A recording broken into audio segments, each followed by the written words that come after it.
dnešním videu budeme mít takový zeleninový kvíz. Budu se vás ptát, co a jaká je to zelenina. Tak, tohle je naše první zelenina, vám to tady takhle obejdu.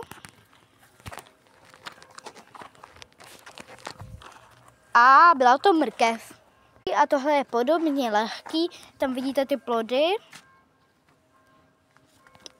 Jste poznali, co to je? Jsou to fazole.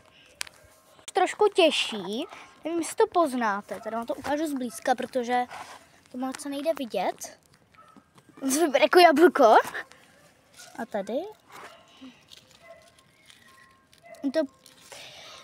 Jestli jste věděli, tak to byla paprika. A tohle, jestli jste to neslyšeli, tak to jako děti nepoznáte, podle mě. Jsou tam jenom vrchní listy, takže je to ze spodu. A je to celer. To je taky plod, ale on to nejde moc poznat, protože tady babiččiny nějaký ty zeleniny mají takový problém a takovou infekci. Tady to máte, ale jsou hodně malinký. To poznali, tak to jsou nemocný okurky. Tyhle mají taky plíseň, nebo tu infekci. Jste to poznali, tak to jsou nemocný brambory. Tohle to už je těžší. Já bych to taky teda v životě nepoznala.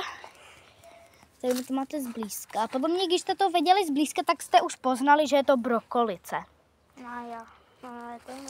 Díky, že jste se zúčastnili našeho kvízu.